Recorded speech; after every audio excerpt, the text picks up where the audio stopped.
खरं तर नेता म्हटलं की आपल्या डोळ्यासमोर चित्र येतं ते हायफाय गाडी, करकरीत कपडे आणि नागपूरमध्ये नेत्यांच्या व्याख्येला खरं तर अपवाद असणारी एक व्यक्ती आहे. ही व्यक्ती कोण आहे आपण पाहूया.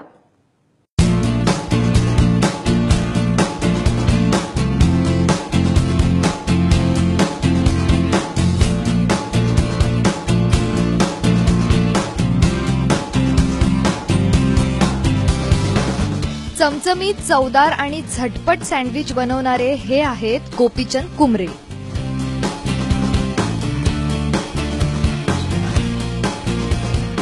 पण फक्त सँडविचवाला अशी एवढीच त्यांची ओळख नाहीये, तर ते नागपूर महापालिकेतील भाजपचे नगरसेवक आहेत.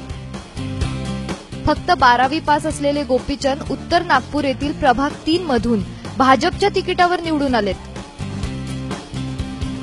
तर यापूर्वीच्या टर्मला त्यांनी अपक्ष म्हणून विजय मिळवला होता. दिवसभर राजकारण आणि प्रभागाची कामं केल्यानंतर संध्याकाळी 5 वाजता न चुकता गोपीचंद सँडविचच्या ठेल्यावर येतात. मॅडम, मला इमानदारीने काम करणं परवडतं. आपल्याला भ्रष्टाचार बिलकुल करत नाही आपण, कारण मला ते करायचं राहिलं असं मी दुकानदारी सोडली असती. म्हणून इमानदारीने करा. वेळ भेटते ना आपले राजकारण आणि सर्व दुकानाचे, तर मग हे दुकानदार काय सोडायचे.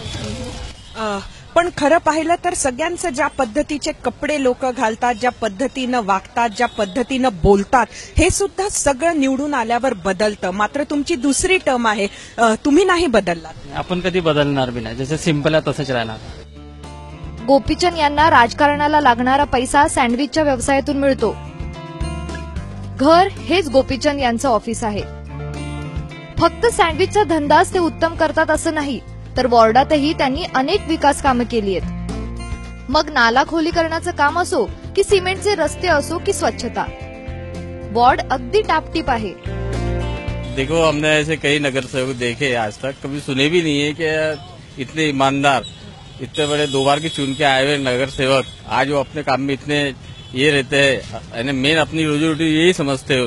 ये बहुत बड़ी बात है. ये तो एक आश्चर्य की बात है. नवीन एक आदर्श वाटतो का अशी व्यक्ती आपल्या पाहण्यात आलेलीच नसते. का नगरसेवक झाल्यानंतर जुनं सगळं सोडून ते म्हणजे त्या लाईनवरच एक वेगळी हे असते, वेगळा रूट असतो प्रत्येकाचा. तो रूट सोडून ते जर त्यांचं नवीन हे करत आहे, जुनं काम, तर खरोखर कौतुकास्पद आहे.